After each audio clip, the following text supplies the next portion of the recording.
evening, everyone. It is Monday, March 23rd. We're going to go ahead and begin our Committee of the Whole. We do have a couple of changes to tonight's agenda. We will be removing item D from the Department of Administrative Services, and we'll be adding a discussion at the end of the meeting regarding a resident request for recognition. So we will kick it off with Mr. Schultz, that has a couple of items.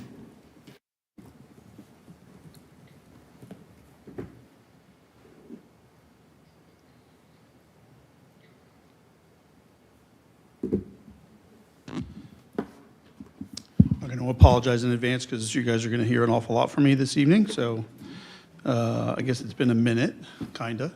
So hopefully I don't wear out my welcome this evening here. So obviously our first item on the agenda tonight is our A25 update. We'll start with the mixed news, I guess. We're a little bit delayed on the plans that we did discuss a couple of weeks ago, I think in, I forget when I was here last, maybe early January. And this largely has to do with, you know, the joke that I kind of crack every time is that if you got kids, they should go into the electrical trades. But that's really the reason for the delay at this particular point. There are some fairly, there's some, I guess what I refer to oftentimes as death by a thousand cuts as it relates to the electric. So there's a lot of smaller items that are not yet done and completed. And what this really has done is it's really delayed our ability to commission the building. And basically what that means, that's just a fancy way of basically saying test out the building and make sure that it functions. I think City Hall, city administration could function real well out of the building without much trouble. But obviously, the essential facility that is the police department needs to function flawlessly, and we need to make sure that the building is fully tested and fully capable of handling anything that it might throw at the police department. One of the things that we have discussed is there the ability to migrate into the building, I guess I'll say it that way, where maybe City Hall, Senior Center kind of move before the police department does. We had a lot of conversations about that internally here. And one of the things that we landed on really is that with the pomp and circumstances 825 is going to create in the community, it would be really hard for us to serve police services out of our existing campus and then move our City Hall operations and potentially even the Senior Center over there, and then potentially create some confusion on a critical service that people may be looking to actually engage with out there at 825. The unfortunateness of, I know one of the biggest questions that you guys would have for me is like, okay, Kev, well then, if not on the original plan, what is the plan? One of the things that Alfred is working very diligently on at this particular point in time is basically verifying the entire electrical scope from all 3 floors to the expansion of the building. This has been done at our request in large part because of some of the things that we have seen when we have kind of walked up to the ability to commission a building. So they're verifying how circuits are run, the proper circuits are attached to the generator and the UPS, and those are all critical things that we do need to walk through. So, you know, I did tell the mayor I guess about 2 weeks ago now, is that I was tired of giving her dates and missing them. I'm tired of telling you guys dates and missing them. I'm tired of telling the community dates and missing them. I know Alfred's tired of giving me dates and missing them. I think at this particular point, I'm going to say it looks like we'd be able to start commissioning the building on or around April 17th. It's not a long process, but it will delay us moving in, and then hopefully here over, you know, as we get a little bit closer to that date over the next 10 days, 2 weeks, we begin to get more information as to what that schedule actually looks like and be able to update everybody. I do have a pictorial. I think the good news on the backside of my presentation here, the building looks fantastic. It really does.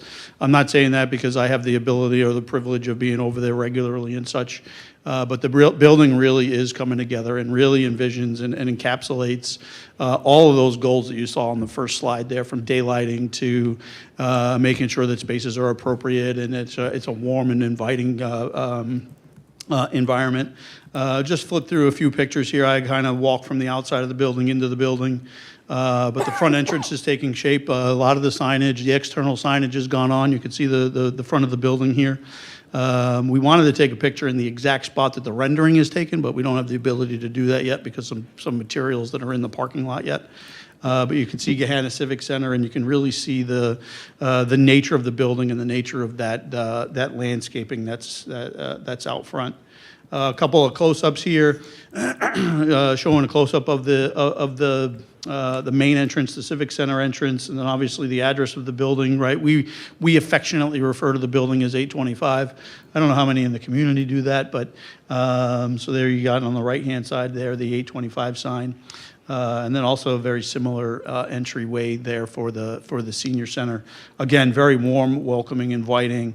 The space out front of the building and from a landscaping standpoint is absolutely tremendous. There would be nothing stopping you from parking your car in there on a 6 o'clock on a weeknight there and just walking around that front area there and getting a feel for what that area looks like. A couple aerial shots, again, very similar to the first two that I showed. I won't spend much time here. But again, this really shows that park-like setting that we've talked a lot about over the last, I was going to say several months, but at this point, I guess I can say couple of years.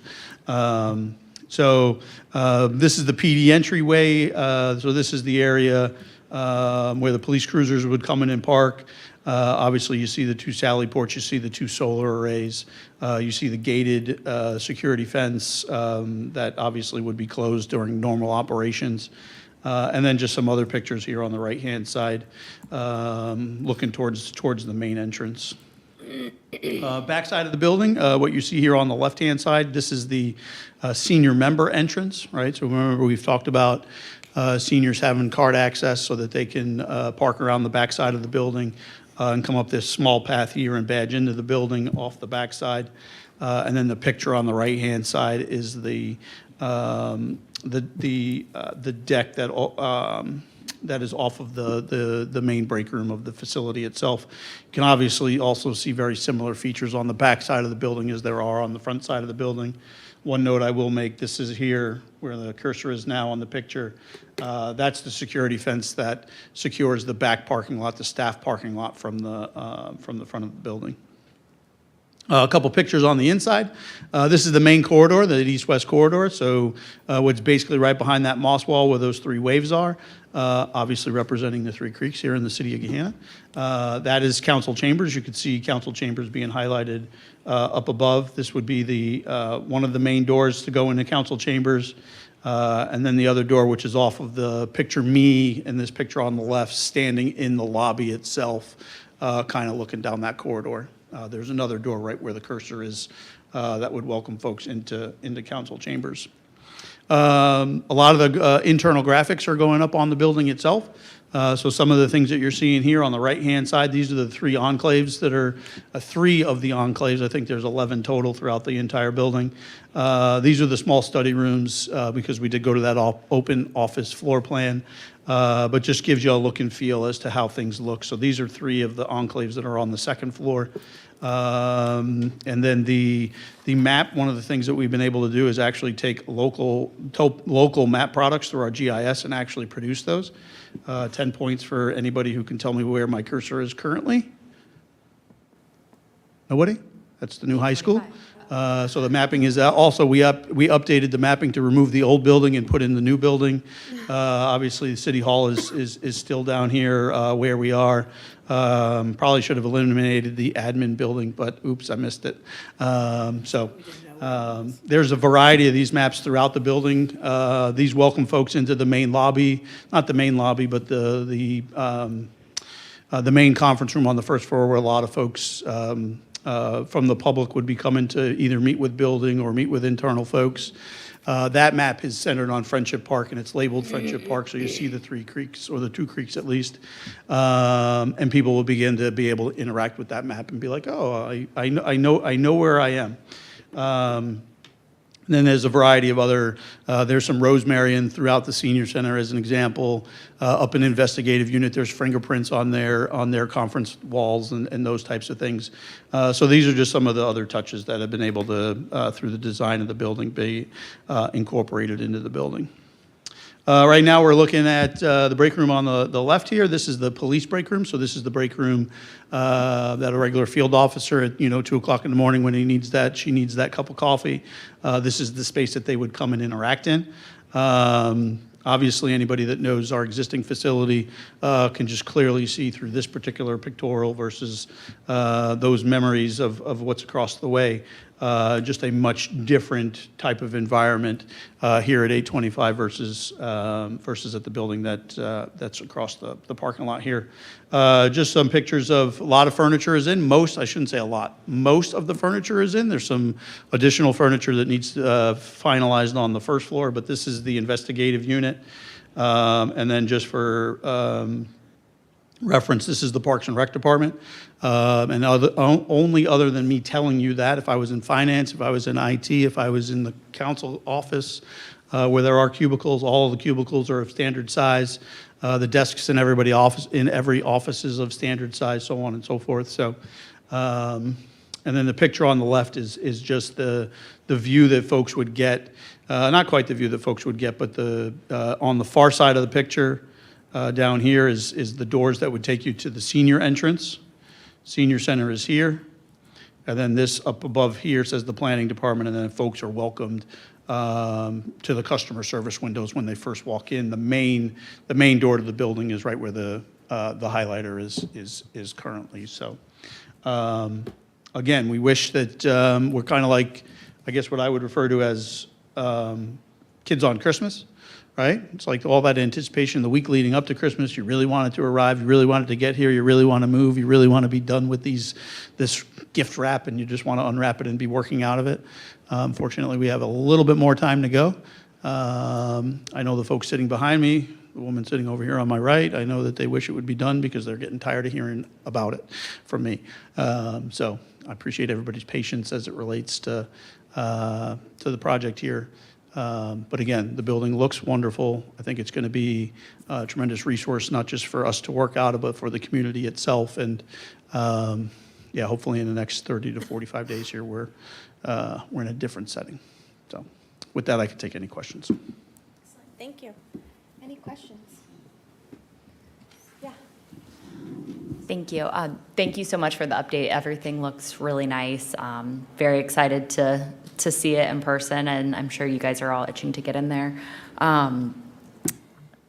With that said, I know we have changed our schedule for April. How does it impact that?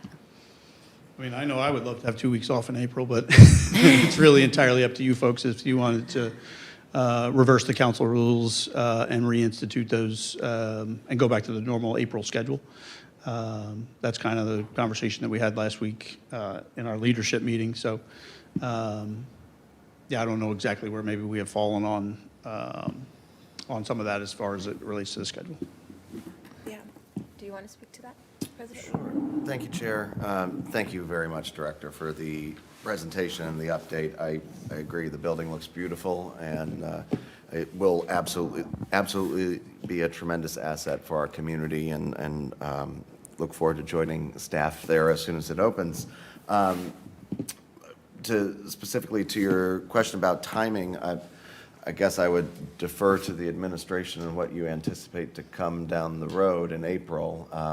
If it's easier to just maintain the calendar as we have it set, or if you would prefer to spread it around. I know stacking committee of the whole on top of a regular meeting can make for a long evening. Actually, if you could clarify for me, because I think we had this conversation at the leadership meeting where we talked about April 6th and then April 27th. Were we talking about a regular and a committee and a regular and a committee? It was, I believe, and Mr. Clerk, correct me if I'm wrong, I believe it was a regular on the 6th and then a regular and a committee on the 27th. On the 27th, okay. Okay. Out of just knowing what staff has right now, I mean, if I'll echo Director Schultz, if you wanted to keep that calendar, we could do that calendar, and I think that would probably ease a lot of workload on folks right now in April, especially as we're trying to do the final push getting into that building. But certainly, we will defer to whatever council would prefer to do with your calendar and how that works for you. I think we'd be amenable. I don't want to speak for all 7 of us, but not seeing anybody object. Wouldn't have a committee of the whole month until the end of April. Is that, You would have one The end of April. at the end of but April. none from like now till the end of April? That based on is what my I just heard. understanding, yes. Yeah. And then on the 27th, would we still be here? I would say you should That probably would plan to be here. Okay, all right. Okay. All right. Then I don't have any objections to Yeah. keeping it the same. So it's certainly, as you all are working towards the move and big last push, so. How will this affect May's schedule then?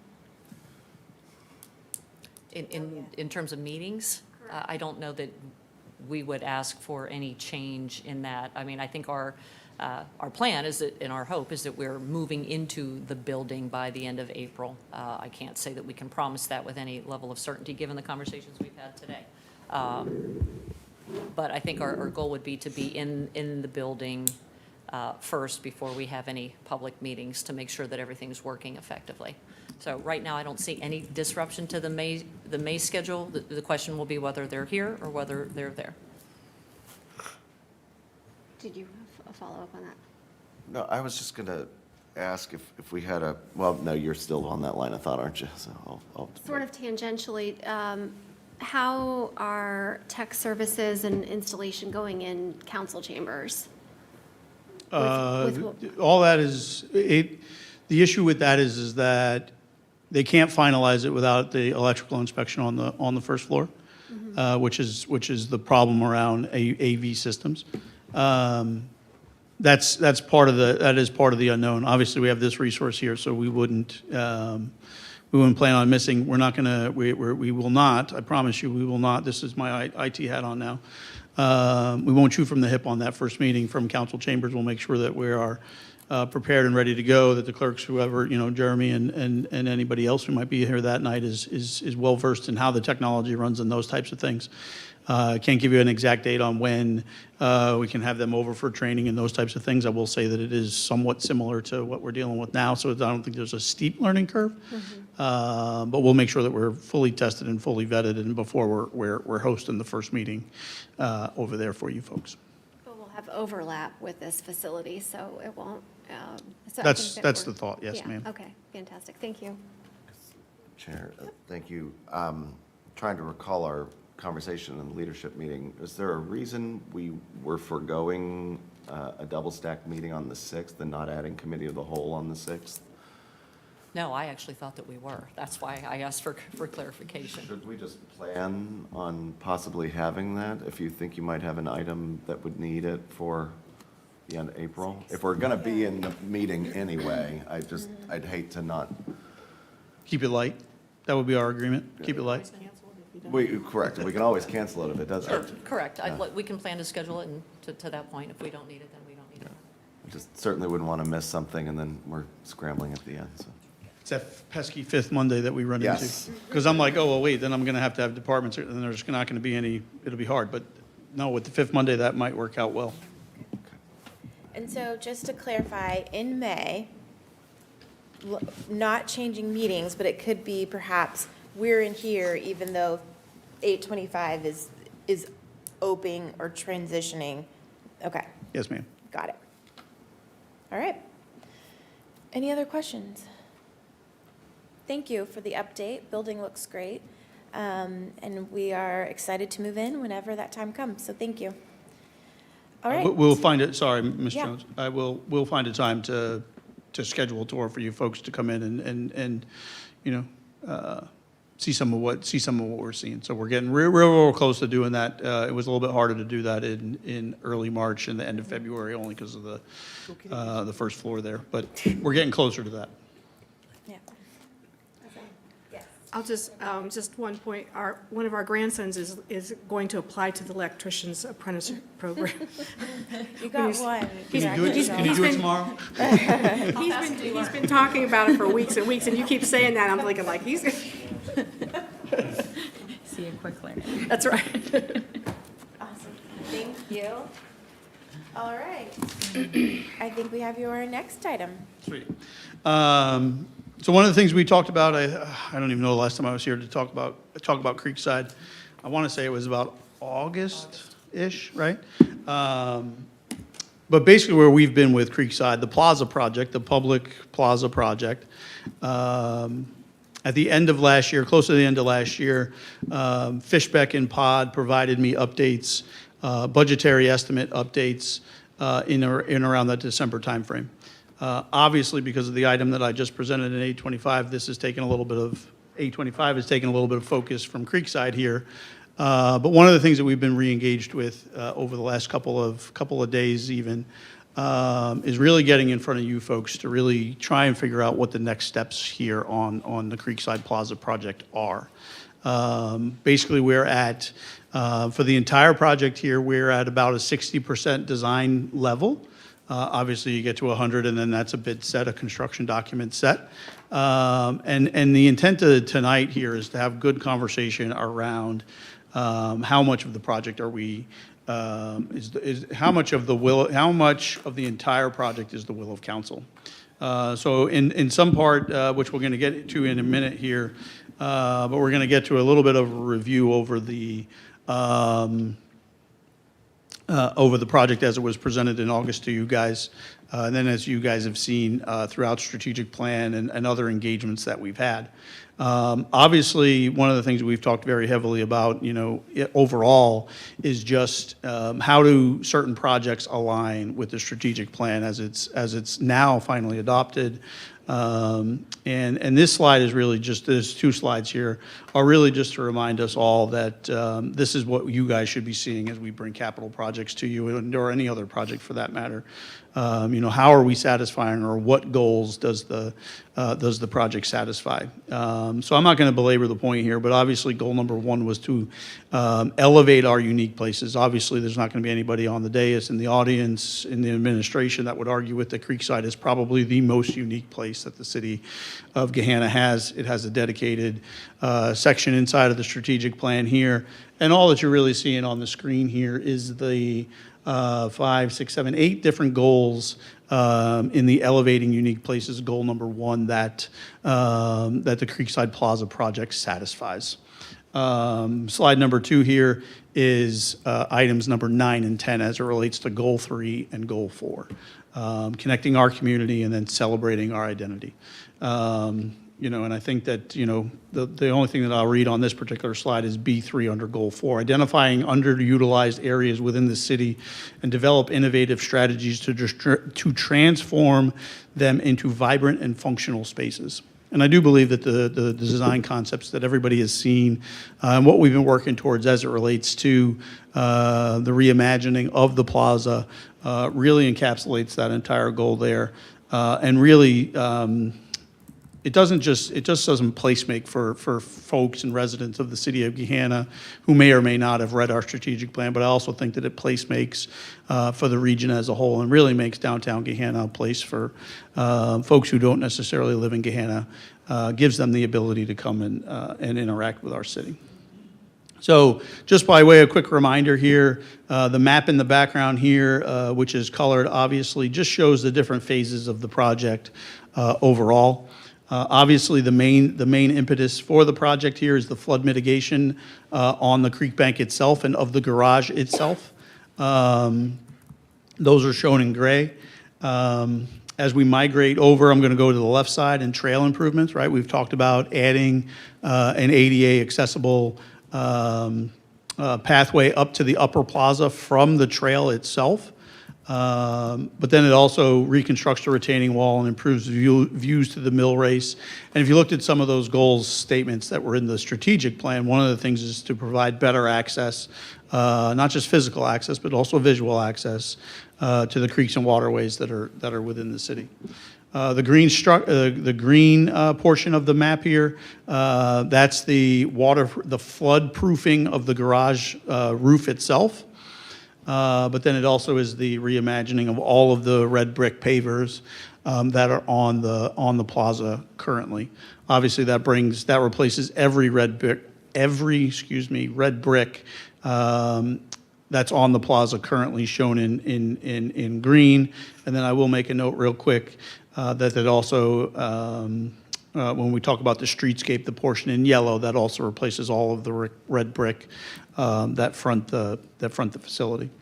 And then part of what you see there in red is also the reimagining of the lower bowl area into a much more usable space where the lagoon is redesigned, removes the water wall. It really creates that entryway down to the lower bowl and gives people a much better place or a much different place to interact with, whether it's for an event, whether it's just for, ice cream, whether it's just whatever may or may not be going on that particular evening. This slide here, if you were to look back at a presentation in August, this slide has just simply been updated from the cost estimating standpoint, from the numbers that we did receive in the December timeframe. Obviously, each portion of the project is broken out into its various different colors. Again, gray being the floodproofing, the blue being the trail improvements. The only reason I point out those two specifically to you guys is that when we presented in August, we felt that at a minimum, what we would need to be or like to be doing is obviously the flood improvements. I don't think there's much negotiation on those because that's the requirement from FEMA. But then we would also like to improve or also execute on the trail improvements at the same time. Again, just really creating a better connection from that lower bowl area. That lower trail area to the upper plaza itself.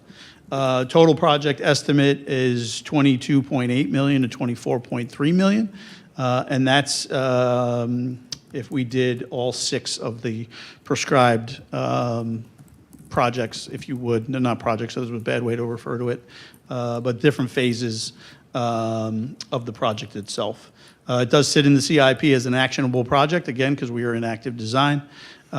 We do feel that part of the project, obviously the flood mitigation is imperative, and it does have a priority rank of 1 as it appears in the CIP.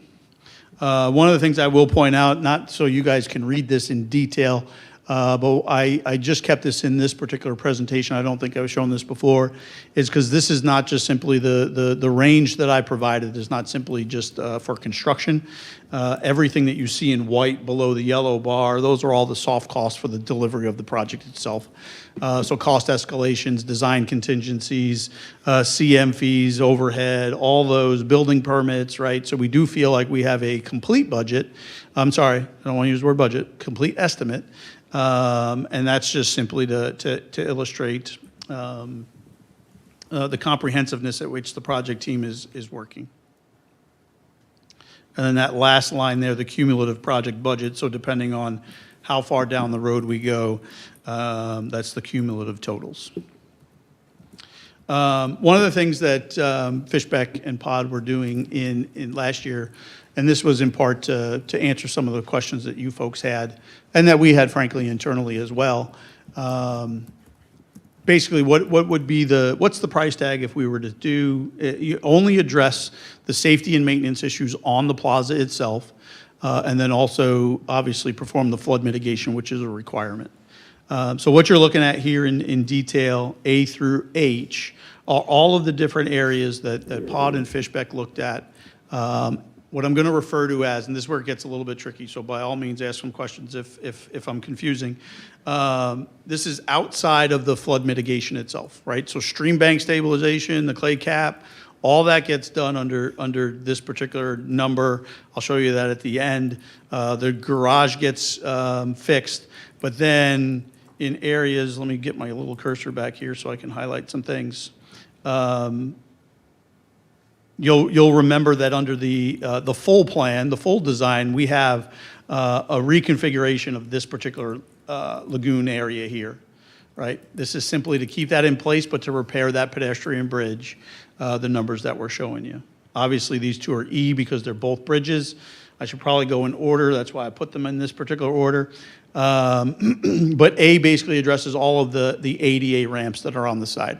This doesn't just include the ADA ramps that take you from the upper plaza to the lower plaza, but this would also include the sidewalk ramps, like when you traverse, like in front of the public parking garage where there's two ADA ramps there. Many of the ADA ramps are in need of better access for folks with mobility challenges. Many of them, their running slope is a little bit too steep, and they lack sufficient landing space. So if you're going uphill in a wheelchair, you actually have a resting place and can stop on a landing and then continue your efforts up to the upper area. So that's the ADA ramps. The one note that I'll make here is you guys say, oh, well, that's pretty cheap just for ADA ramps. This ramp here, ramp A, is actually, or ramp A, the ramp around the stage and that takes you across the pedestrian bridge, that's actually, that work is actually included, that cost is included in the flood mitigation portion of the estimate. So that's why that number is only 80,000 in that particular instance. Item B is handrails and guardrails. In some instances, the guardrails, well, we know that the plaza is in need of some repair, and in some instances, the guardrails are starting to come loose, and in some instances, they need full replacement and reattached and reaffixed to the structure itself. And in other areas, they can just simply be repaired. You are seeing the cost estimate. This is the all-in cost estimate, if you would, for each one of these particular items. Item C is the red brick pavers, basically to address the unevenness of the red brick pavers and also to flood-proof the garage. So basically for the 2.5 million, 2.6 million that's estimated on this particular slide, that's to pull every red brick, that is to waterproof, that is to clean the bricks and put them back in the place in which they came. Right, so basically, we're addressing the safety issue, we're addressing the waterproofing issue into the garage itself, but the material itself will not change. The material will just be basically placed back in place.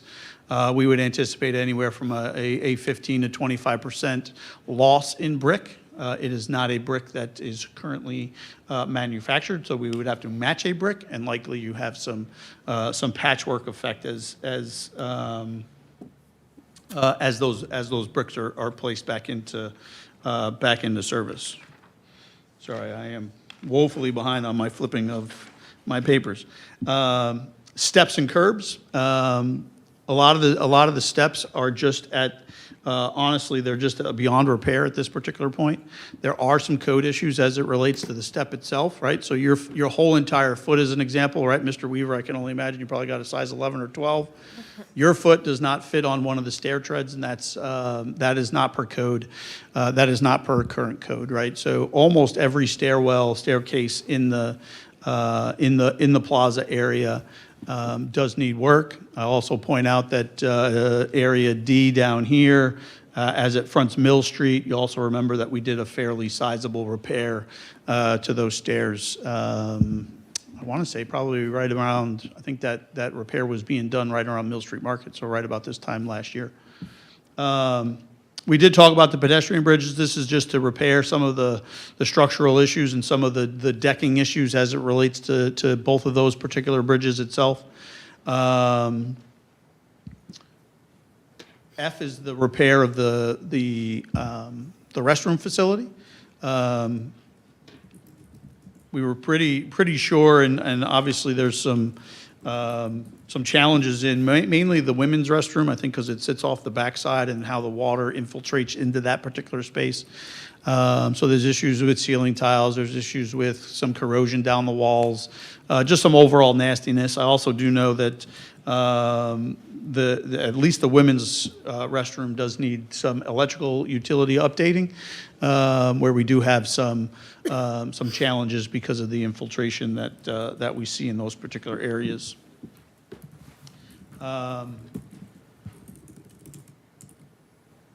G is the fountain area itself and the pump room itself, right? So this is the replacement of pumps. There's a lot of where the pump room sits. There's a lot of water infiltration into that particular space, which makes that space. There's a lot of rust and types of damage that take place anywhere when you see water infiltrating into a particular area. There are areas throughout the the lagoon itself that do need shored up and waterproofed itself. And those are critical things that would need to take place in order to improve, again, the safety and maintenance concerns that we have on the plaza itself. And then the last item here is item H. And item H really, it's just a miscellaneous bucket, about 800, almost, $825,000 to replace, some failed facades that are on some of the areas that abut the lower trail itself. And just some of the things that I think if you guys were out there and not necessarily out there with the family, but out there actually looking around for some of the concerns, these are things that you would see quite readily while you guys were visiting the space itself. I honestly don't know what's next. Okay, so the potential cost estimate for the project. So everything that I just ran through, everything from A through H, is estimated currently at this $6.229 million. Okay? The second line that you're seeing on the screen here is the flood mitigation for the garage itself and the stream bank, right? So we are looking at a project. We are, I think we would be firm, the administration would be firm that we are definitely looking at a $12 million project to bring the plaza up and to address the safety and maintenance concerns that are on the plaza itself. That does take us back to, I think, my next slide here. Maybe. There we go. And I can flip back and forth between, I got this old slide deck and it does dumb things on me. It's going to transition again likely. Sorry, I'll fix that in a second. Between the full project itself and the reimagining of Creekside, the Creekside Plaza, or simply the basically putting back in through the $12 million project, right, doesn't get us. It basically replaces in kind what we see down there as far as we know Creekside. We know Creekside currently. The $12 million does not create the trail improvement off the backside, right? We wanted to kind of do maintenance, safety and maintenance items, and then we have the other project. And obviously, there are parts of the other project that we would be able to pick and pull from. So, one of the things that I by way of next steps is I do need to give Fishbeck and Pod some guidance as to the direction in which we see ourselves going. One of the difficult things there, and we've had this conversation just internally, I know maybe one of your guys' comments or questions would be, how does it get funded, right? We've talked in the past about we would see this largely being bond funded. But then part of the conversation also then turns into, well, what is the appetite for the private bond market for just a $12 million purchase? So those are all things that we need to consider as we kind of step through this process. But one of the things that I have to have the ability to do is give Fishbeck and Pod some direction. Are they going to keep going over that 60% and get to 90% to construction drawings? Or are we just going to focus on the required aspects of the project, the $12 million project, as opposed to the total? So, with that, I can shut up and welcome your guys' comments. I have one quick clarifying before turning it over. So the 6.2 is A through H. What was the next line? The next line is just the flood mitigation of the garage. Okay. And of the creek bank itself. Okay. Thank you. Ms. Bowers. Thank you. Thank you for bringing this item forward for further discussion this evening, Director Schultz. Do you have a sense of, you've clearly done a significant amount of work on identifying costs, especially for that first line item above. And I think this is much more solidified, I think, than we sort of grasped or had an understanding of last year. Have you engaged in a similar exercise to identify true costs or expected costs if we were to move forward with the full Creekside Reimagined project that was presented and kind of community explored last year?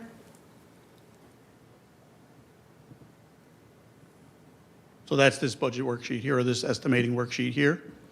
So this is the, across the top, so building A FIM, flood improvement mitigation, garage FIM, and then trail improvements, lower plaza, upper plaza, streetscape, right? So the Fishbeck pod estimate is very solid, in my opinion.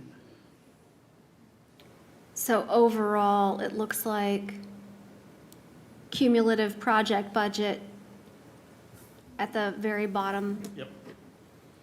the $24,229,000. Yes, ma'am. Okay.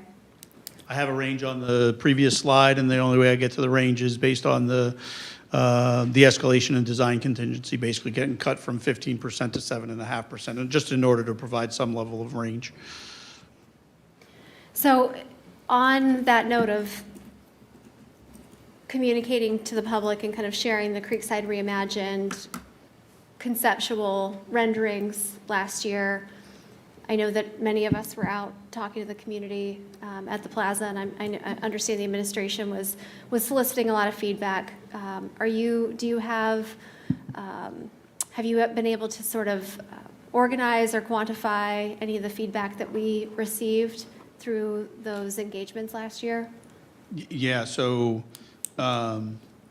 just to clarify, I believe the number that we were presenting last year and around that August timeframe was, I think, 22 million, just a note, right? So we had the similar spreadsheet.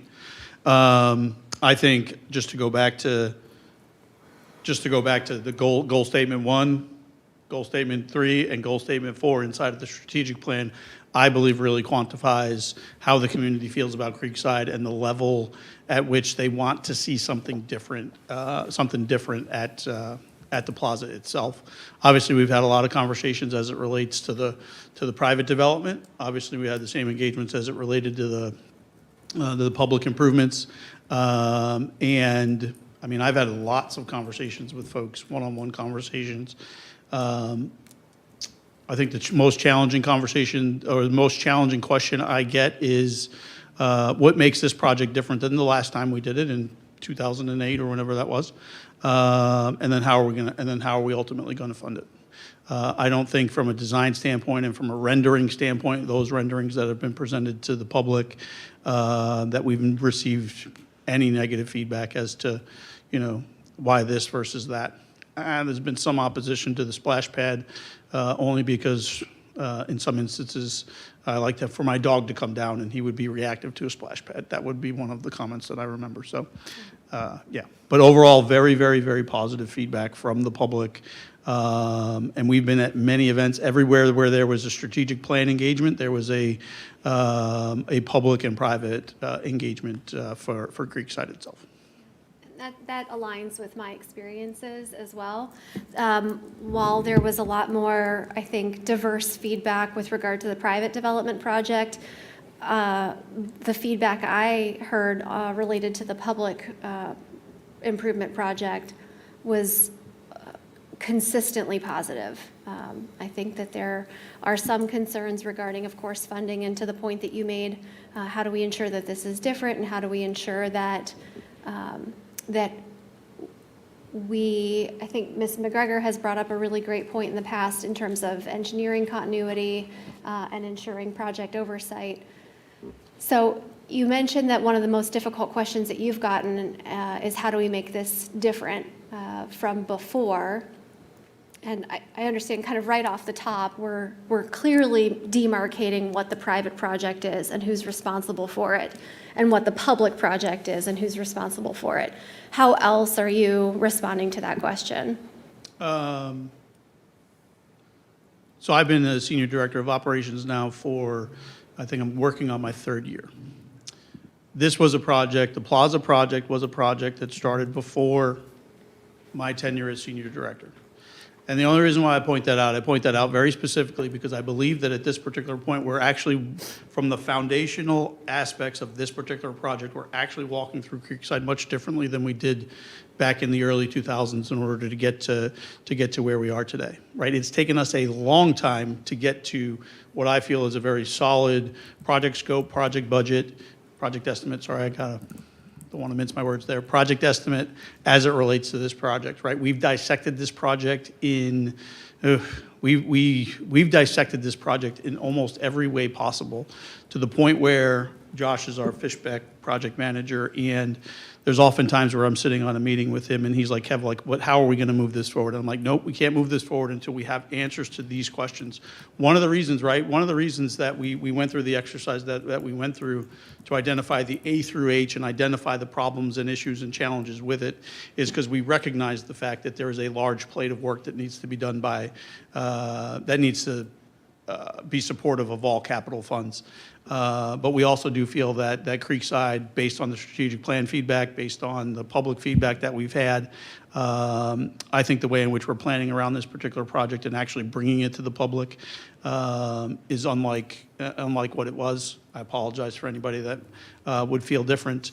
And we're going to continue to do that very much like we've done 825, right? I've been here consistently talking about 825. We would also be here very consistently. We would be here consistently even if we were only talking about the $12 million project for replacing the pavers and what that means because of the resource that Creekside has become to the city. And I believe it to be one of the foundational building blocks for the city to move forward for decades to come. I think if you're, one of the other big questions that I would have, and I think if you're looking specifically for feedback and for members to share with you our thoughts on kind of how we move forward, this, I think especially in our current climate, we're very sensitive, I'm very sensitive to how we're spending public dollars, what we're asking for in terms of trust from the public, and how we are ensuring that the dollars that we're spending are actually delivering a return to our community. And so one of the big questions I think I would have would be thinking about essentially doubling the budget, right? So going from a $12 million project to a $24 million project roughly. What other impact would this potentially have on other community projects, on the rest of the capital improvement plan identified items? And how does this, again, I think you've shown here in the slide deck how it aligns with the strategic plan and how it connects directly to some of the objectives, but continuing to make sure that we are not just showing what this would give, but what potentially would there be a trade-off, I suppose. And so making sure that we're speaking to that while also recognizing, I think we're going to continue to have questions about how are we funding this? Because it would certainly not be through a tax increase. It would certainly not be through asking the public to come to the table with anything else. Sure.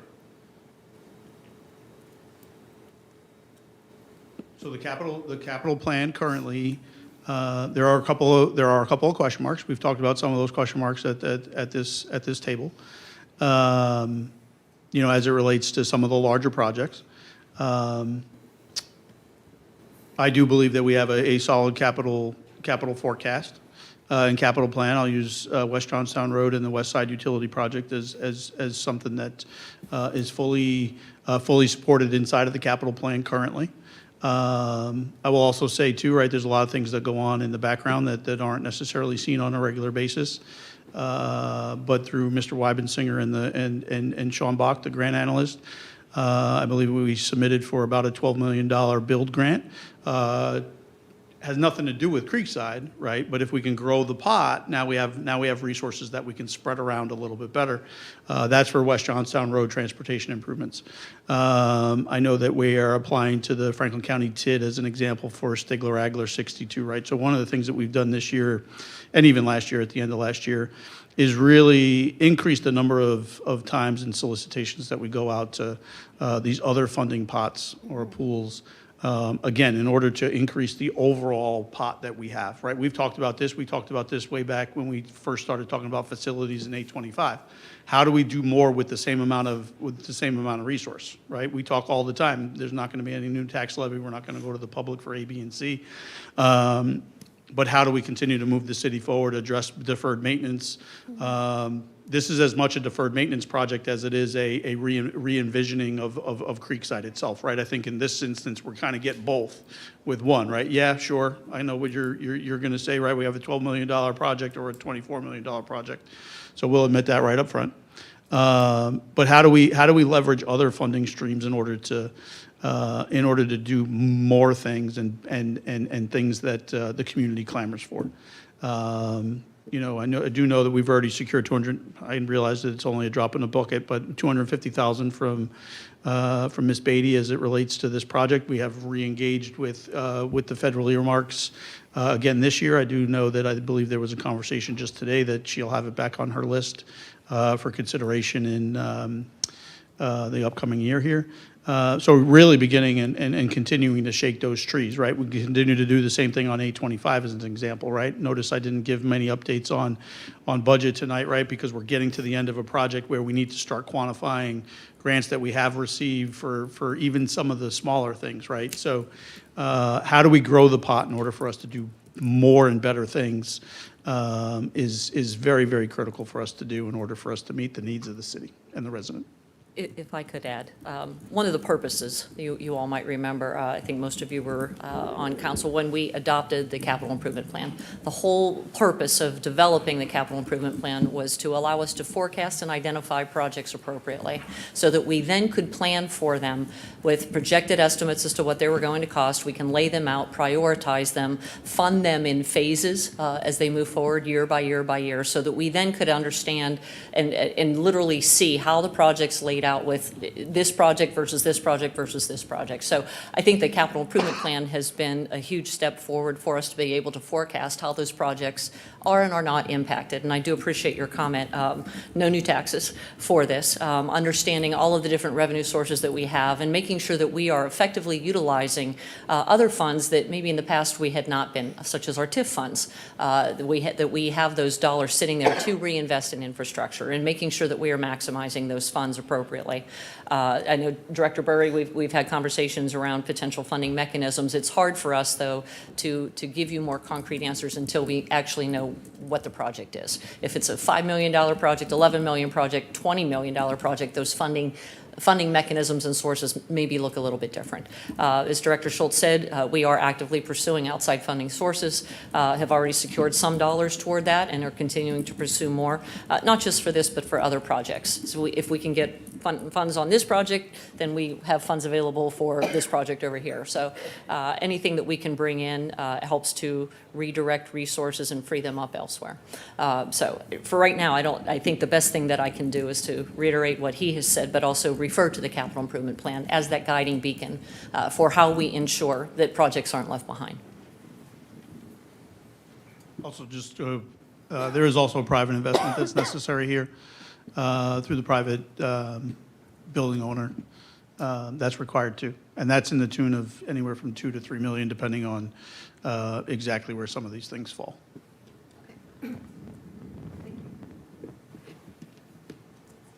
Yeah, Mrs. McGregor. On the $11 million project, they're talking about taking up the bricks and putting them down, but so many of those bricks have disintegrated.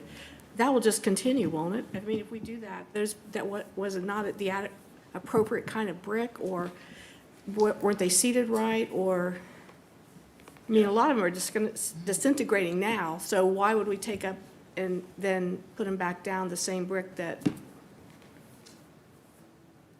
So our opinion on the, right, so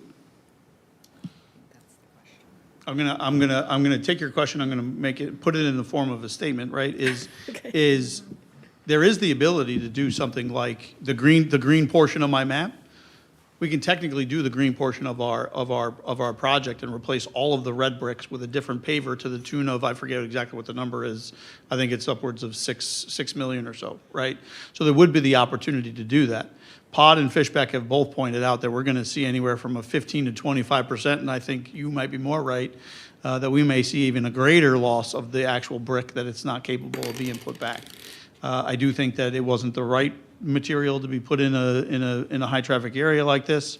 And then my understanding and seeing how the pavers were done over at 825, I also think the construction method also wasn't necessarily the most sound way of actually constructing the plaza itself. That was one of the issues that we saw with the front steps, where there was a rather large void and a whole lot of sand that was just, going nowhere, and we needed to shore all that up in order to repair the steps and make sure that they remain functional. So, variety of options, or not options, but a variety of issues with the pavers themselves. I do think, Ms. McGregor, to your point, and I think that it's important to point out, and I would think, and we can confirm this with the Pod and Fishbeck folks, but that if we were to do the $6 million portion of the project, that it would continue to require a fair amount of maintenance and care and feeding over time, which also would be a maintenance cost that is probably not the easiest to calculate right now. Also, the ADA ramps have those standards changed? I mean, this is like 18 years old, right? Have they changed since 2008, or were they not built correctly the first time? My understanding is the standard hasn't changed since. They have not changed? Correct. Okay. And then you said there's water seeps into the pump room. Where is it seeping from? It seeps from the From the roof? From the roof. The Okay. roof, which is the floor, right? Yeah. Okay, all right, Same way it gets into the garage itself. okay, all right. I think that's. Okay. Other questions? Mr. Schnitzer? Thank you, Madam Chair. Thank you, Director. I guess, appreciate the information, right, and there's a lot of it. So kind of the way I'm framing this for myself is that you have the flood and safety essentials to the tune of about 12 million. And then you have what's been effectively shared with the public and the dispatch, et cetera, at 24, right? Going from memory, the resources that were at least kicked around at some of those earlier discussions were lion's share, of course, being city funds. Some discussion about potentially private funds, some grant funding, and then I think there might have even been something like sponsorships that was thrown around, right? So just, I understand a lot of this is conceptual and that we're not to that level of granularity yet, but I think the bottom line is ultimately affordability. And I guess taking it one step further from a practical perspective, and I appreciate how you've broken down geographically what these individual components are.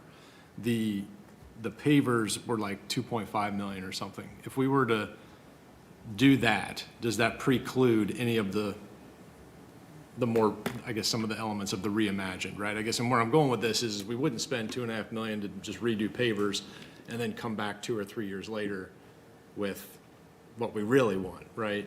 So it's almost as if this is being shown to us as kind of an either or. You either do the essentials, public safety and flood, or you do ultimately what appears to be more maybe the premium product, for lack of a better word. Is that a fair encapsulation of kind of how this is being presented? I believe for me, and I believe for the administration, I'll peek over at the mayor, I believe we're at an either or situation, yes. Okay, so it's 12 or 24, basically. Yes, sir. Okay. Any of those funding sources contingent on one or the other? I mean, sometimes grants are, and it doesn't make much sense, but a lot of times you can't get grants for maintenance, but you can get grants for new. And so is there the opportunity to shrink that delta, that $12 million delta down with things like sponsorships, with things like private contributions, with things like grants? Yeah, so we've heard a mixed bag on that, right? So just as the example, right, we applied to the state capital fund And we were told by some folks, well, don't do the flood mitigation because it's not sexy enough. You got to do the glitzy stuff. But then we were told by other folks that no, you need to do the practical stuff, and that's what you really should be applying for. So we tried to do it. We tried to do a little bit of a blend in order to maybe maximize some of those pots. I don't really think we've been precluded from FEMA flood mitigation dollars. So I think in some instances it's kind of up to the grant reviewer, if you would, as to how they feel that day or that month as to whether or not we should get a couple of funds, couple of dollars for our project here. I'm not really thinking of anything that would really necessarily need to be adjusted, only because, right, so grants, like in my younger portion of my career, like grants funded like whole projects, right, 80%, and then you had the municipality was throwing in 20%. I think now it's almost like the flip and the reverse, right? And being that we have such a large project, I think our state capital ask was only for like $4 million. Just because why put in for 20 when you're only going to get maybe a couple 100,000 or maybe $1 million at the most.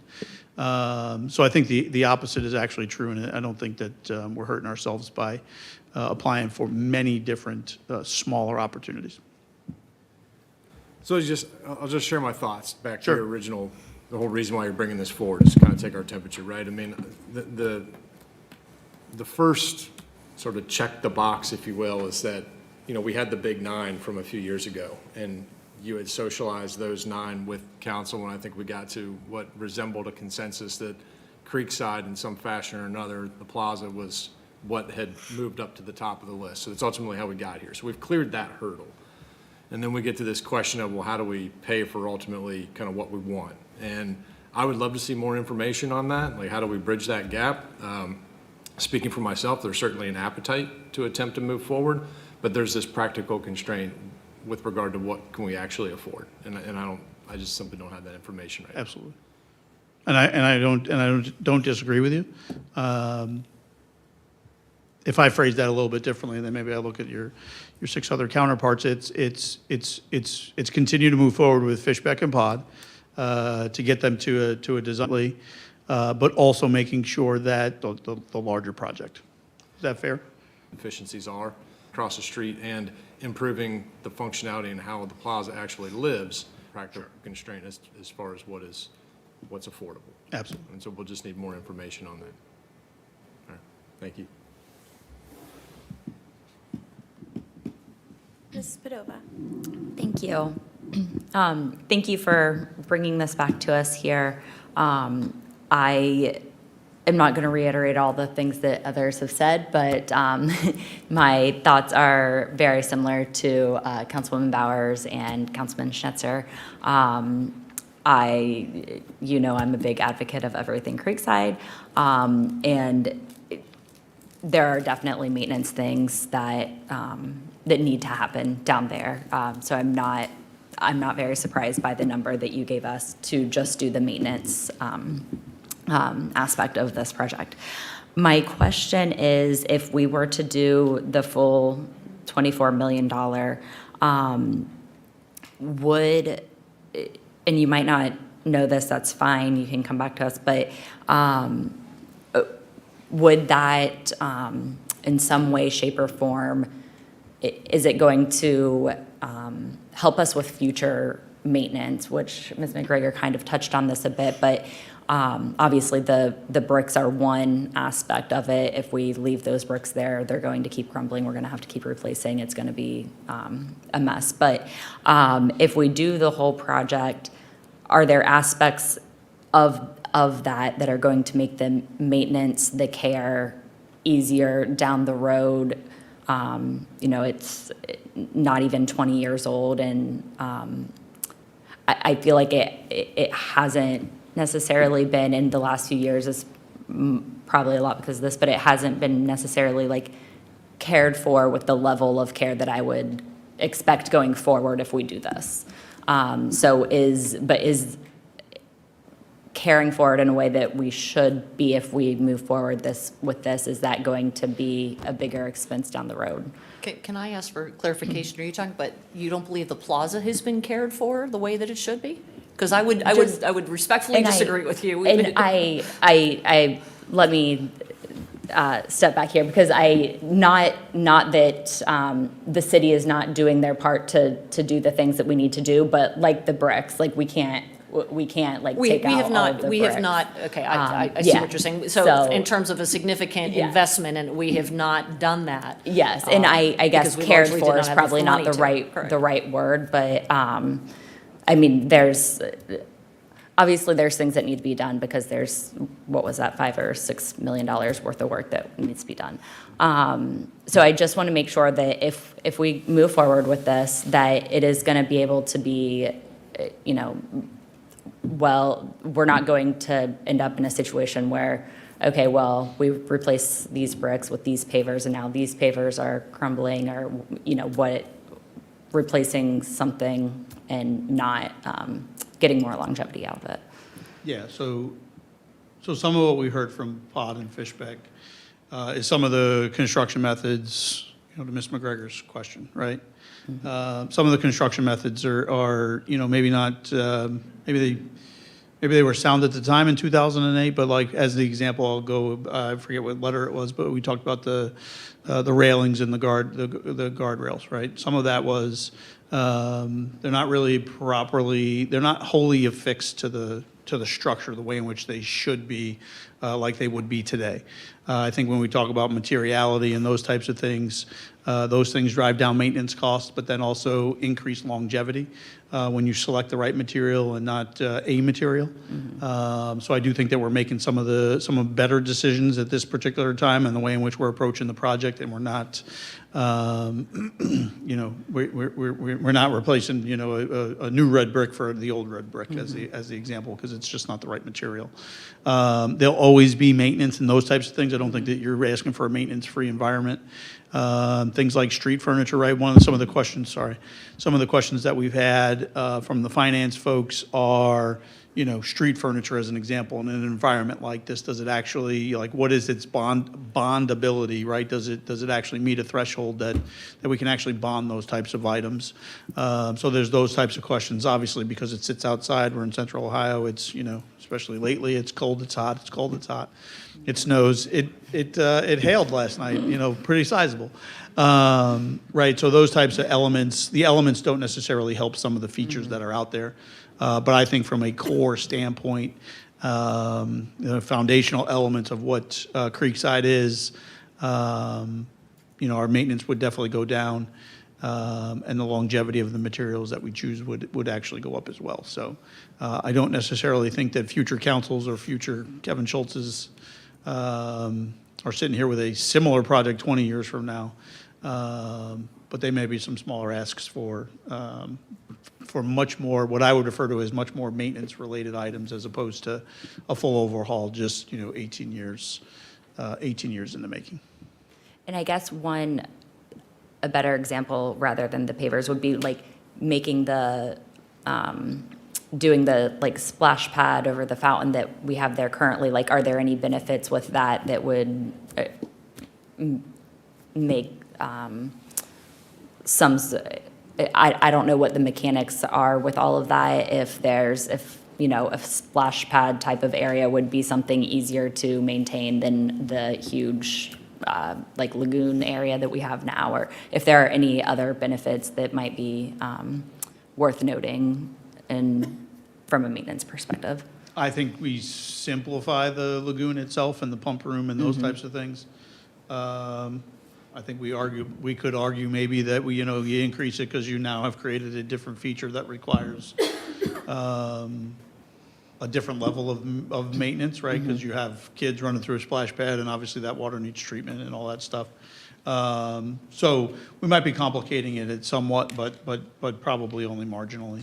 Okay. Yeah, I don't think we're not, I don't necessarily know that we're cutting our maintenance burden in half, right? We're still going to need to go and pick up litter and those types of things, and, you can argue like we have small bistro tables and those things, they need kind of moved around and put back in place and all that jazz. So, but that's the apparatus that is our Parks and Rec department, so it's intact.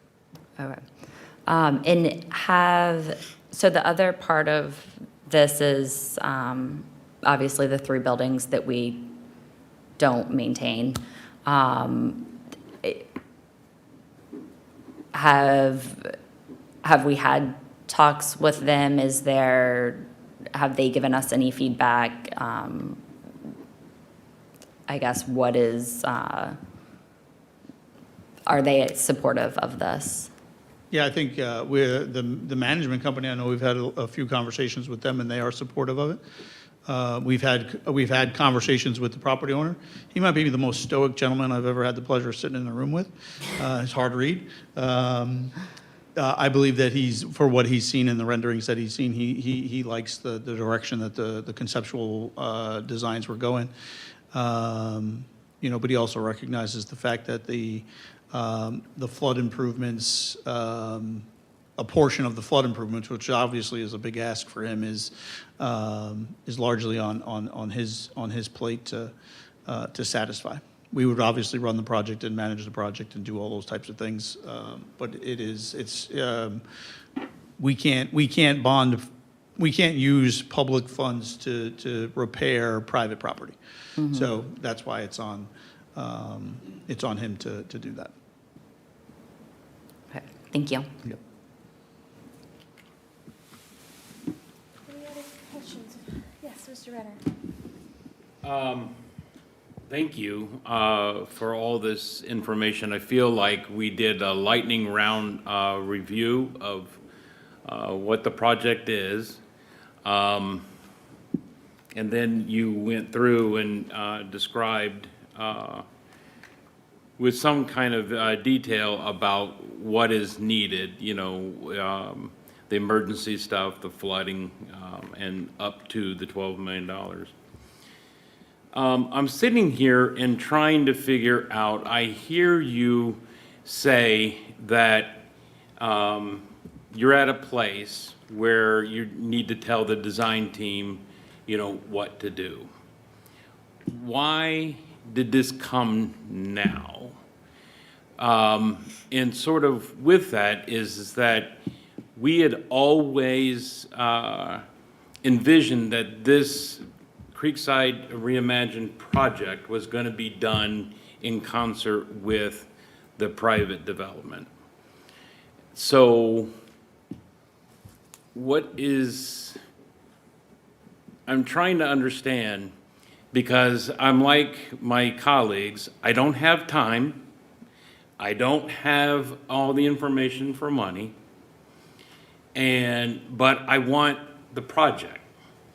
And what I remembered is that we're at some esoteric point when the private was going to be done, we were going to have this Creekside Reimagined project. But the CIP process was supposed to be, was designed for us to be able to meet quarterly and talk about issues. We haven't met in 6 to 8 months. And so I don't know why all of a sudden are we now hit with a bunch of issues and not being given a time to be able to address these. What happened? And what happened to our process? Because I was part of designing that process. So I'm very upset that we're not following it. So I don't remember the last time, I think we met in October or November before budget time, is the last CIP advisory committee meeting that we had. So we haven't had one in 2026. I have to give you that Honestly, point. I don't remember the October one because all I remember is the budget. It was right before the budget. It was right at about the budget time, and we Okay. had these conversations. One of the things that I would say as it relates to this particular project is my opinion would be that when we have presented on Creekside, public and private, both projects, and we spent a lot of time talking about those things, there was in my opinion, there was a signaling by some council members that we weren't necessarily fully on board with the continuing to proceed towards the full larger $24 million project. It was always a conversation that we would be back in the first quarter of 2026 to talk about, right, I needed to wait for this budget estimate that we got in December. I think I got it on December 6th. And then honestly, Mr. Renner, A25 has taken a considerable amount of my time, and one of the things that I've had numerous conversations with Alfred on is that building at this particular point is impacting my ability to move other things forward that I'm directly responsible for, one of which is the CIP Advisory Committee meeting, so I'll apologize for that. But we're still here talking about this and trying to get an understanding, are we moving forward on on the larger project? And when I say moving forward, that's to Mr. Schnetzer's point. That doesn't mean that we're making commitments, but we are making a commitment in an either-or situation on how to move forward. We did say that we would come and we would investigate addressing the public safety and the maintenance impacts, which is what's happened. I was hoping to be here sometime in early or February, but obviously here it is. We're here in March, so. So yeah, I do agree with you that we do have the ability to have some of these conversations through the CIP Advisory Committee meeting. I would say, as it relates to Creekside specifically, yes, we could have had some of these other conversations, but there would have been. This is what my understanding of the process was and how we got here. But I think we would have probably ended up in the same position this evening, that polling the 7 of you folks as to where we are with the project. I agree with, but the fact is you would have been given feedback of how to educate and what are some of the salient issues for council. Right now, you're asking a bunch of esoteric things and you're wanting feedback. Yeah, a consensus is probably, well, okay, we want it, but we don't have any information. And so where does that leave you? If I could, I think part of what we were hoping to get tonight, this presentation tonight is largely the same presentation that Director Schultz gave back in August, and then we had conversations as part of the capital budget. I think what we have done in the interim is to get fresh numbers and updated numbers as well. But we are at a point now where we can't go any further in terms of directing design work or getting to the point where we can come to you with a more concrete project until we know an appetite. And that's, I believe, all we're trying to get this evening is there an appetite for the full project? Because that way, how they then need to design the project differs from if it's absolutely not, we know we don't want to do anything more than that, then the project changes significantly in terms of how the consultants will approach the project. It's not a commitment of dollars, it's not a commitment to move forward, but it gives us direction as to the next steps that we need to take. Part of the reason for as why now is we have businesses at Creekside, businesses that are telling us that they're being impacted by the fact that this project is looming over them and they're asking us for construction dates and things like that, because we've talked generally about the project, but largely, sometimes the public doesn't understand between when we talk about the concept of a project and a project actually moving forward, they blend the two. And they're asking us for construction schedules and things like that, which we can't give them because we keep explaining we don't have a project and we don't know what the project is yet. So we need to get some direction from you. And again, not looking for a vote, not looking for action this evening, but hopefully some at least consensus as to what direction we need to head so that we can put the information that you need together in a more fluid, concrete, detailed manner to come back and say, okay, here's the project that we've talked about, here's what it would look like. Thank you for that. My 2 comments is I'm aware of, because of the plethora of emails about some of the businesses, and I saw Senior Director Schultz responding and you responding, and I always felt that it was a phased problem. It was just the timing, which sort of gets to the overall thing. It's like, what are we talking about? How does this actually progress? What's phase 2 look like, phase 3, and so forth? And so I can actually give you a better response. And that takes care of the customers, or in businesses, or it should. The larger issue is I'm frustrated because I want to help you. And I don't know what it is that you need. And if you need to take a litmus test and say, Mr. Renner, do you want this project? Yes. I said it publicly then, and I say it again today. Yes. But I don't have information that, with clarity, to be able to tell you precisely what I'm willing to do, whether I want the 12 or what I want the 24. And so I'm struggling because I want to help you. So perfect, thank you. What that does on our side, right, is now Director Burry can go to the finance folks and she say, okay, how do we, what does a bond package look like for $24 million? So that at some particular point in time, we would have the ability to present that to you. What it does on my side of the project, it gives me the ability to interact with a construction manager that basically says, this is what we think the project is at this particular point. There's appetite from council to move towards the larger project, that we need some pre-construction services that get us some scheduling and some timing and those types of things so that we can also sit down and talk to you guys, right? Everything that I'm showing you here on this particular slide is based on a 30-month schedule, right? A construction manager is going to come in and they're going to say, is it a 18-month schedule or a 30-month schedule, right? So we're going to be able to begin to walk through and do some of those things. In my opinion, it would have been irresponsible for me in February, let's say, to come with a construction manager contract that basically said, hey, these guys are going to start working on Creekside. It would have been Totally from you agree. folks. What's that? I totally agree with you. Absolutely. Yes. So this conversation here gives us the ability to make some positive steps forward, give Fishbeck and Pod the ability to continue their design process, continue to refine budgets and do those types of things in order to get us to what would be a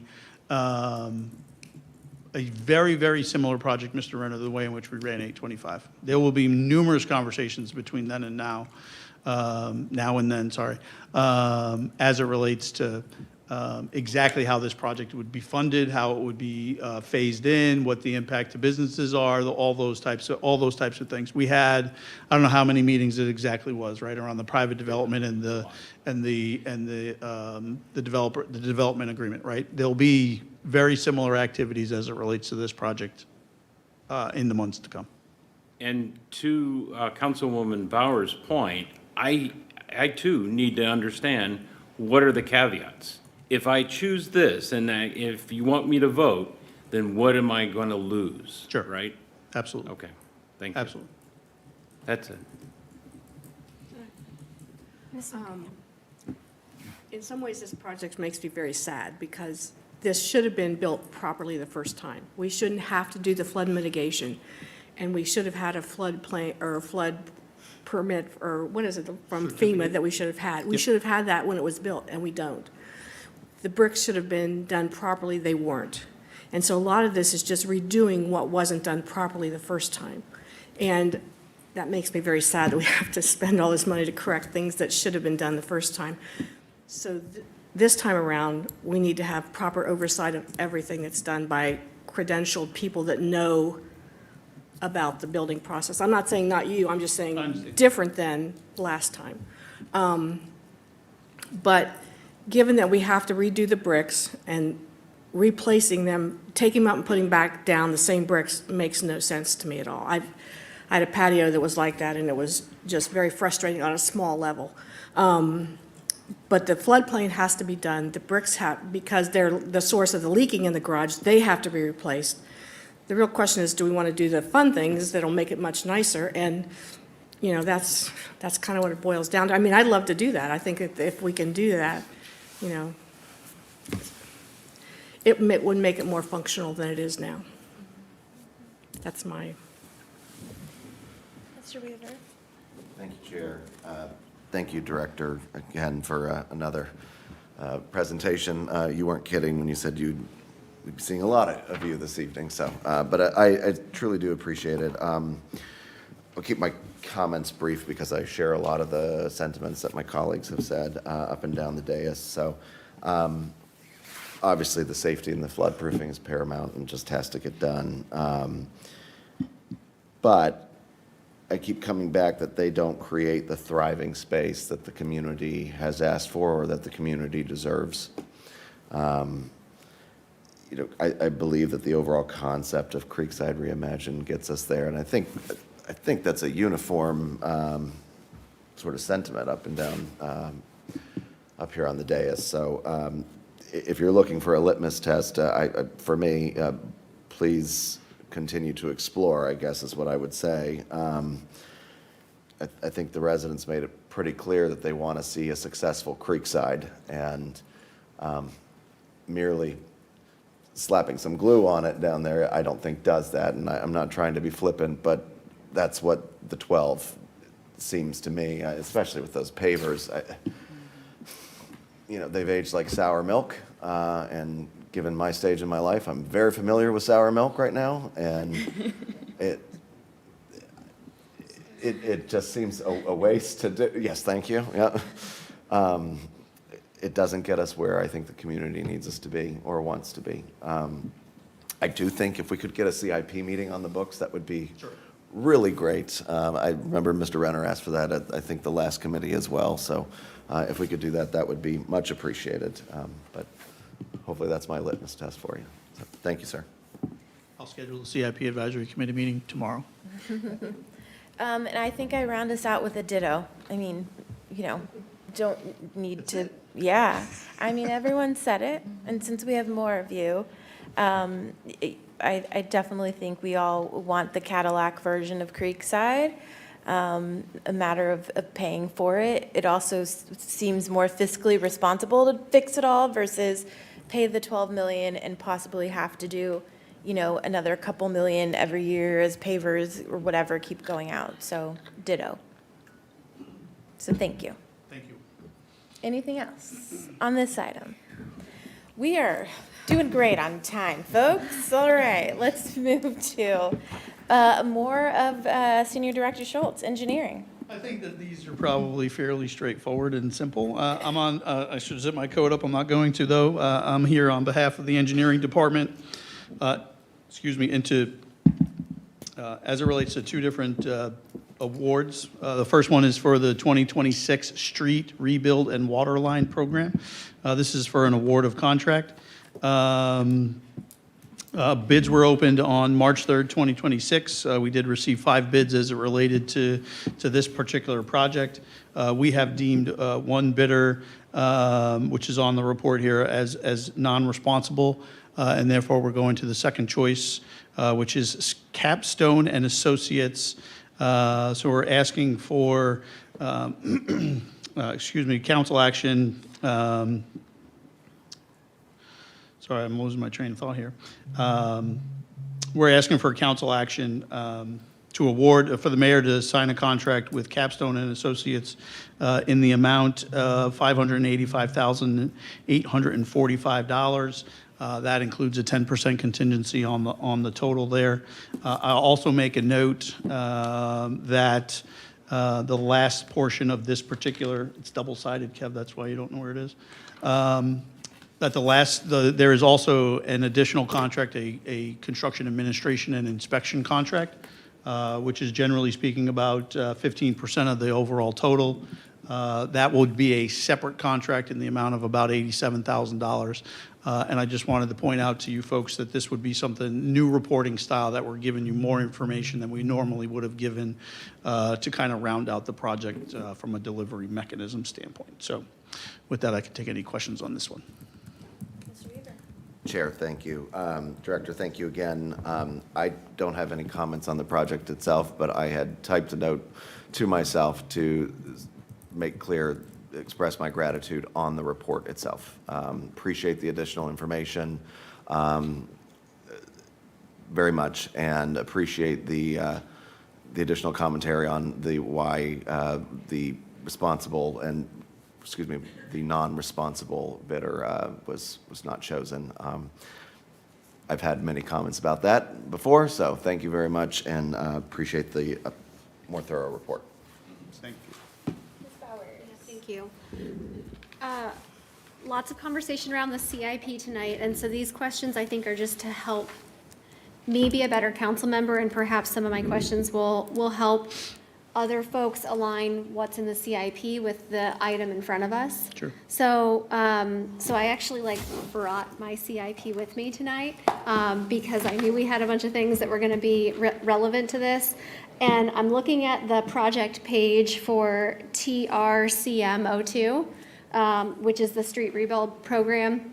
And just to make, just so again, for myself or for my colleagues who serve on CIP, I wanted to just sort of understand how the project sheet aligns with the contract that's in front of us. So the project sheet identified 2026 construction, projected cost for construction management of $355,000. And below that, in the funding sources column, capital improvement fund is identified for $355,000, and water capital fund is identified for 2.25 Million? million. Yep.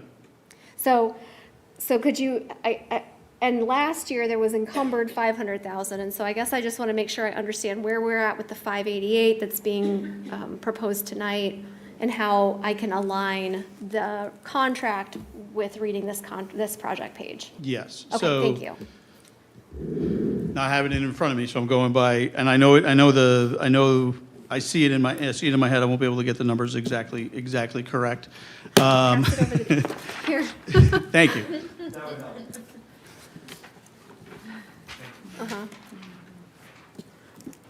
So the one reminder that I'll give us is that the CIP and the capital budget are not the same, Right. right? So at the time in which we did the CIP, which somebody would have to remind me exactly when August we. of 2025 August is of when that's dated. 2025, right? So Yeah. a few months before the actual budget was done. So what we did was we went back with the engineering folks, and this is where, and we actually had a conversation around the maintenance project, which is CM01. This particular project was the CM02. And then we had moved some monies around in order to realign, right? So we basically shook the dice and we leveled the sand, if you would. So this sheet, the day in which it was printed, was out of date. So in around budget time, I want to say September, October timeframe, what we did was we went back in and we realigned the maintenance program, and then we realigned the rebuild program, and then we adjusted these numbers. So what Okay. you're looking at here is actually out of date. We had anticipated. Sorry, I'm looking at it just a tick closer. Yeah, we had anticipated doing a fair amount more of water line work this particular season, but then the way in which it shook out, remember we bid late the 25 program, and then we were going to bid the 26 program. So we felt like that was going to be a larger rebuild program, was going to be impractical for human resource purposes for 26.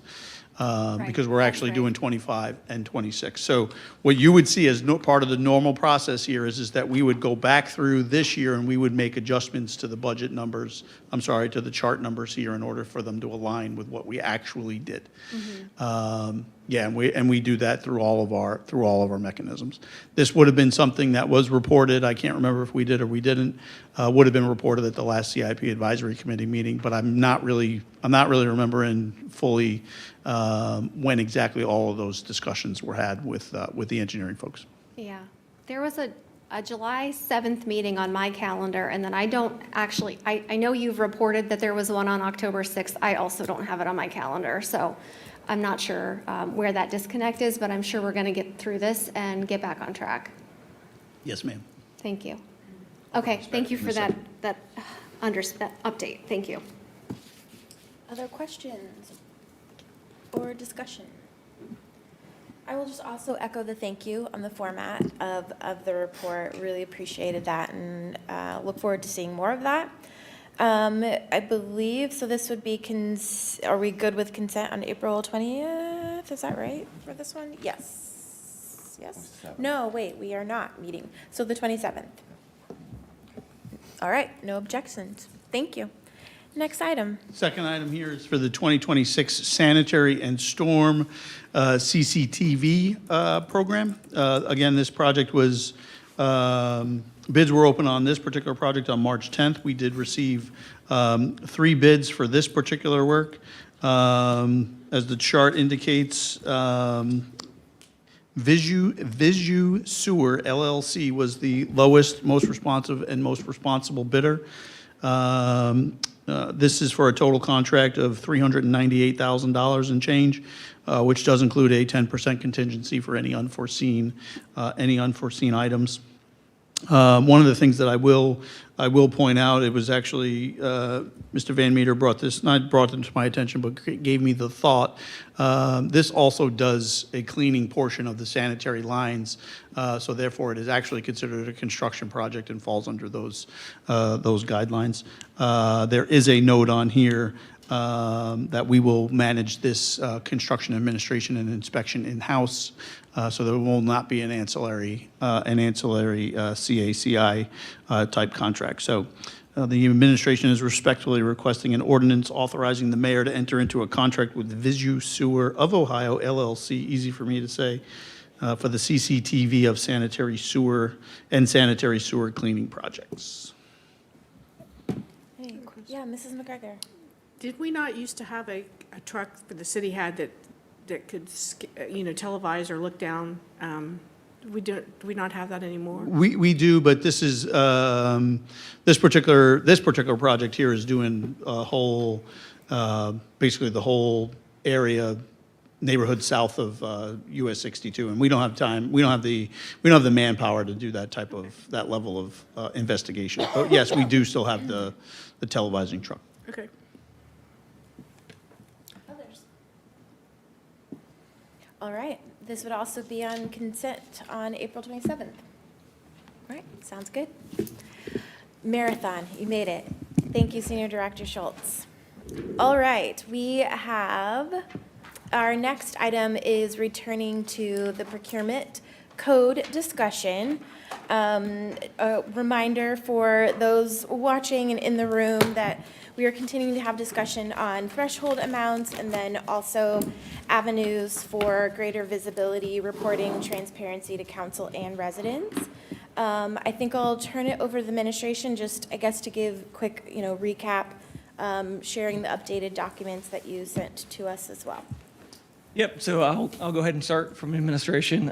You kind of alluded to the point I was going to make was we've been discussing this item since I think the first week of February, really trying to understand council's points of view on the thresholds and the ways we can work on enhancing our reporting for the transparency that we all crave. We came forward on the March 9th Committee of the Whole, which on the agenda, on the link on Legistar, it is a slide that we did present where the request was that we came with our recommendations if we were to move off of the current policy that we had. So on that slide, we did come with an adjustment to our thresholds.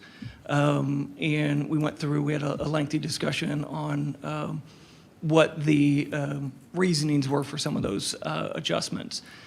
We would recommend, again, still keeping the micro purchase threshold at 10,000. We did recommend the adjustment of the small purchase for the non-construction related to be reduced down to the 150. And then for the construction related to match that, to streamline the processes, to make it so it's very streamlined in understanding for our staff to understand the procurement requirements. It does change what would come before council. We do have some caveats in there as well, that everything over 150 would come to council going forward. So that it is a change from what we currently operate as. We have modified some of the reporting already based on your feedback, as you all had indicated from Director Schultz's report as well. We have talked about the purchase order report that we provided at an earlier meeting as well, to be able to add that to our quarterly reporting. Anything, we could do monthly, but again, things during the certain times of year don't change that frequently from when we encumber the funds. But we do have more opportunity as we are looking for the strategic planning process to build out the reporting and what that looks like as well. But we'll go ahead and, kind of kick it back to council on what feedback you have for us. Quick question, the PO report, is that something that we could see regularly too? I think the original one you first gave us, maybe the one today that we got, was that today? Whatever that was, Thursday, is a little more manual, but is there some version of those that we could see regularly? Yeah, I believe the first one that we issued was what we call a canned report, which makes it a very less labor intensive to provide.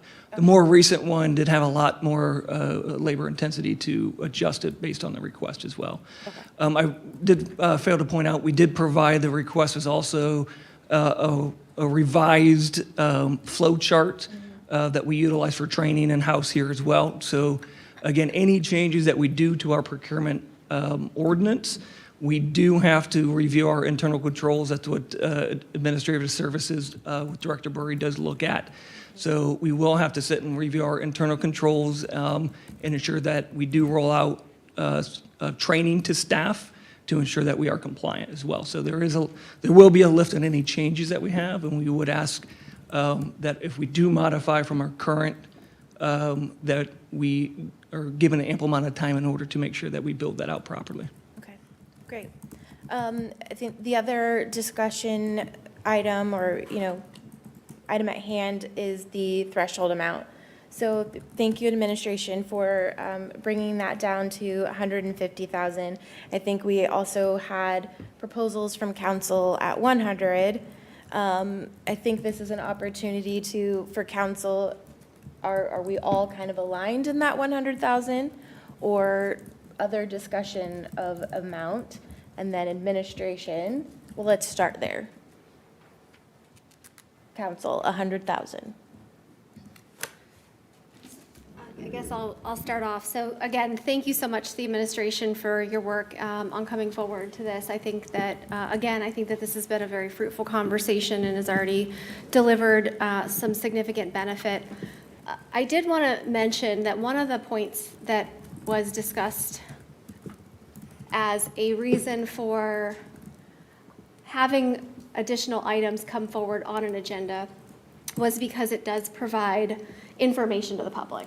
And I want to thank Council Clerk Van Meter and Councilwoman Padova for requesting some additional statistics around hits or, I guess, access to the Legistar page so that we can see how many folks are accessing or at least get a sense of how many hits are accessing that page, and it is not an insignificant number. So I think that there is value to that. There's lots of ways that people receive information, of course, and so I think that that's certainly one of them. I very much, I'm thrilled that we're moving forward with this conversation. I agree with maintaining the micro purchases at 10,000. I don't think that there's any concern about that. I think that we can always look to adjust this in the future. My concern is that we have been perhaps outsized a little bit with what we had been doing. I don't want to knee-jerk in the completely opposite direction and force far more items onto our agenda, but I didn't, from my review of the POs, I didn't see that would necessarily occur. I thought that there would be maybe 2 additional items per month, roughly, that would come forward on a committee agenda. And generally, I think that they are just going to be like what we had with Ordinance 11/2026 tonight. So relatively rote, but still providing an opportunity for additional information. My identification, I'll reiterate last time, based on looking at the purchase orders that were provided in the first round, roughly 90,000 seemed to be about a break number. Though those above 90,000 tended to relate to larger capital initiatives, strategic projects, or significant policy initiatives. There were certainly some routine and kind of rote things that fell above that, and there were other things that fell below that, that would have fallen into that category. But I would still suggest that maybe we start at 100,000 as the small purchase threshold, and then reevaluate this next year. Thank you. Any other discussion? Mrs. Padova? Thank you. I do have a question. Thank you so much for the updated procurement decision tree. I did notice that on, and I don't know if it just wasn't put on the first one, but on the new one, there's the second footnote. The type of competitive solicitation will be based on the project. But it doesn't have like a definition of what would be, it says sealed bids for larger construction type projects, competitive proposals for professional services and smaller construction type projects. But there's not a dollar amount, which I thought originally in something there was. Yeah, so you'll see footnote 2 relates to the competitive solicitation section. So under the ordinance, that would be that $150,000 would trigger that. Okay, so it just wasn't included on here, but it is defined with somewhere else. Okay, I just wanted to make sure that that wasn't changing with this, what you guys were proposing. Okay, thank you. Other questions? Mr. Weaver? Thank you, Chair. Just a quick clarifier. The state and the county had built in like a 3% increase each year. Is that something that you all have discussed or considered, or would you just prefer a reexamination periodically of the threshold amounts? We have discussed it internally as a team, and I believe that it presents a lot of, and in talking with Director Burry and the three directors here, that presents a lot of confusion for the staff as it changes all the time. It's difficult to maintain consistency that way, which was why we had proposed what we had. I appreciate that. I think I agree with that. We were waiting for the state to take action, and I think that happens a little less frequently than what we could do here. So I shared my comments last week at committee, so I appreciate the administration coming forward. I think the reporting that you have provided since we first started having this conversation is very, very helpful, and I thank you for it.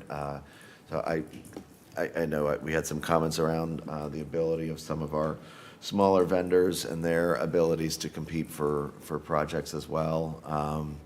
So I think for me, I appreciate the reduction in the threshold. I think I share the sentiment that I'd like to just get this done and move on to other projects for the city.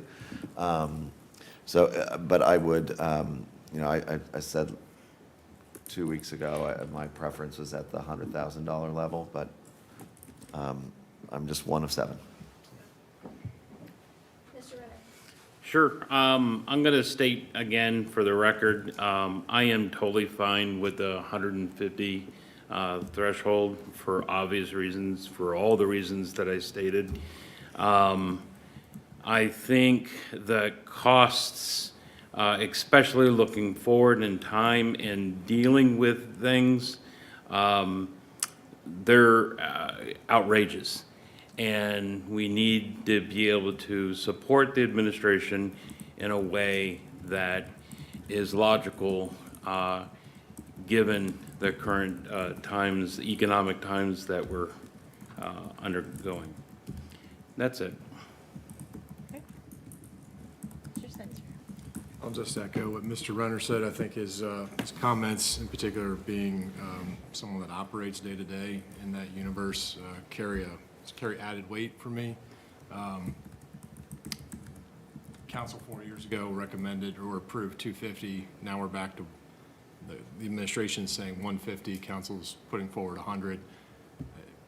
I think ultimately, if we go to 100, we'll be at 150, and then at some point, we're going to be back to 250. So frankly, I'll say I don't necessarily see a whole lot of need for change, but in order to avoid multiple steps along the way, I think the 150 is reasonable. I think at first, I suggested 100, but I could go 150. I think that the way the prices have increased, especially in recent years, I think that probably that's 150 would be a good place. I think that leaves me. I appreciate the, what did Mrs. Padova, did I leave you out? Sorry. Sorry, I asked a question and I didn't actually state what my preference was. But looking at the past POs, I don't think there's a huge discrepancy between 100 and 150. They were quite minimal. So I would be fine with the recommendation of 150. I do think that the updated chart is, it seems like for you all, it would be much simpler for someone to figure out what they need to do opposed to the old one. So that would be fine with me. Thank you. And I will say, yes, I appreciate the conversation, all of the research and the materials, the, kind of negotiating. I'm also comfortable with the 150 in addition to the additional reports and things that we've all talked about this evening, and just appreciate that. So I think it sounds 150. Administration, that is what your recommendation was, so hopefully you're good with that. Can you let us know sort of timing in terms of what would be next for you all, or when we could maybe see it come Yep, back? so the plan would be to come back with a red line version at the next committee of the whole. I'm not sure when that's scheduled off the top of my head, but we'll bring back a proposed red line version and go through that process. Again, if we go through the full process, that should give us enough time to flush out what the internal controls would be and to be able to roll out a training plan for implementation. Just to clarify, do you think you would be able to bring forward a red line on April 6th, at the first, if we, Yeah, at 2 that's the weeks? next one. Yeah. Because I do share my colleagues' desire to move on to other legislative items, and so, so thank you. And I want to just say, I think that this is a win-win. I think that simplifying the competitive bidding process, raising that threshold to the 150, and while also providing additional information and bringing us a little bit more in line. I really do think that this was a win-win outcome, and so thank you very much for your work on this. If I could, Councilwoman? Thank you. And I agree. I think that this, I'm glad that we were able to come to a resolution and a compromise on this. I think we first started having conversations about this January 12th, and I would be remiss if I did not communicate to all of you how much time it has taken for these 4 individuals and myself, but especially them, to spend on this in conversation. Pulling information, I know there's been a number of requests that have been asked by council. We've provided all of that, and seeking to evaluate and come forth with a compromise that we thought that would be both beneficial in terms of the efforts and the ease and efficiency with which we can operate as an administration while making council feel comfortable in the oversight that you're providing. But it was a significant lift. And I know there's been some concern this evening from council about the pace of the capital improvement plan and the fact that we haven't had a meeting. I want to be clear that we are fully committed to continuing our work with council in this regard and to moving that plan forward. But at the same time, I think it's important to acknowledge the tremendous work, especially of Senior Director Schultz. He has been leading the 825 project. As we heard at the outset of this meeting, it has not been without its challenges that have required, I'm guessing, 70, 80 hours a week on average, anywhere from probably on average about 70 hours a week from him right now, in addition to overseeing multiple projects such as the engineering projects that we've had this evening and filling in while we're looking to hire a new director of engineering. It's not offered as an excuse, but just as context, that there's an incredible amount of work that is still moving forward in this city, and the work that's being done behind the scenes by not only Director Schultz, but by Director Vollmer, Director Weibensinger, Director Burry. So I just want to reassure you, thank you again for the conversation this evening, but reassure you that our team is committed to getting you what you need so that you can make informed decisions and that we can continue to collaborate and work together for the betterment of this community. And also to reassure you of the dedication of this staff. No one is putting things on the back burner intentionally. It's just a matter of there's only so many fireballs you can juggle at one time. So just wanted to say thank you again for the conversation, and we look forward then to bringing you a red line version on April 6th. Absolutely. Thank you, Mayor. And the time, dedication, and commitment does not go unnoticed, so thank you.